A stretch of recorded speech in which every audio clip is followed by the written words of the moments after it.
I'm 22 years old, fresh out of college, and I recently got a job at my old high school as a sort of computer intern in the school basement. The basement of the school is very messy and disorganized, but there is a small 3-person office that's actually very nice down there.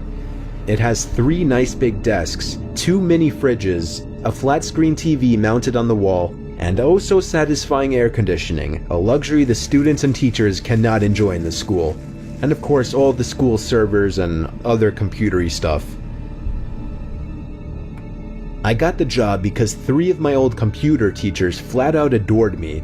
I could actually consider them as real friends, not just teacher figures, so they all helped tremendously in landing me this job. It's been great, until something that happened a few weeks ago. My 2 co-workers that shared the office with me, Dave and Gary, weren't in the office at the time. They were upstairs working on papers or whatever. I was eating my sandwich during my lunch break when I got a phone call from one of the women in the front office telling me the school was on lockdown and that somebody, possibly armed, had entered the school.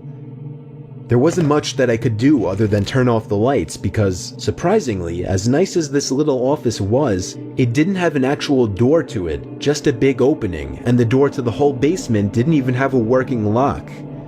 For my own safety, I did turn off all the lights in the office and my computer screen. I kept my phone on the desk, texting both Gary and Dave, but they wouldn't respond. I sat down there in the dark playing games on my phone for like 20 minutes, waiting for the call from up front to tell me to resume working. I had no idea what was happening. I couldn't hear what was going on upstairs from down here, but I was not allowed to make any calls until I was informed that the lockdown was over. Then the noisy basement door opened. As the creaking echoed across the basement and into my office, I sat up from my seat, wondering if I should call out Gary or Dave. I was eager to get some info from them. Someone then came running down the stairs and their footsteps were approaching my office. I pushed away my chair and crawled under my desk. Somebody entered the office but did not turn on the lights.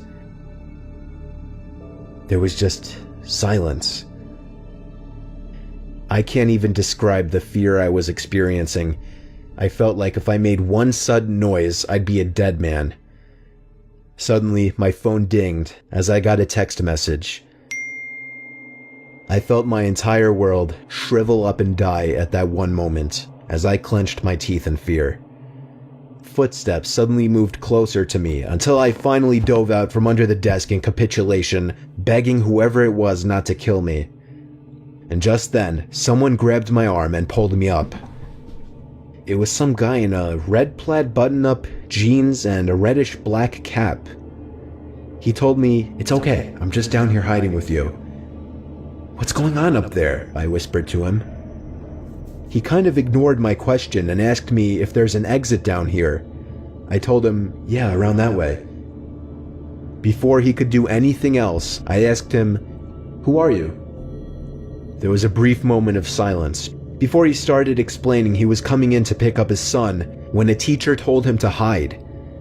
After his explanation, I checked my phone and saw the text I received was from Dave. It said, "Dude, this is fucking crazy. Some guy with a gun shot Mr. Buckley. He's wearing a red shirt and a hat.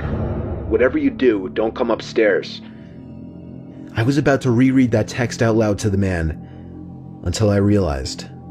I looked up and felt my stomach sink. The man seemed to catch on to my suspicious stare. Panicking, all I could think to do was to run for the upstairs. A gunshot echoed through the basement and I could hear the bullet ricochet off something metal in the darkness. But thank God the bullet missed me and I made it upstairs. Fortunately, police were waiting at all exits, including the basement exit, and caught the man the second he opened the door. More good news, our teacher Mr. Buckley survived the gunshot. It was later determined that the man and Mr. Buckley had some beef for whatever reason, but that was never revealed. All we know is that Mr. Buckley couldn't have done anything that would have warranted this kind of reaction. And I know that the sound of that gunshot will forever echo in my mind.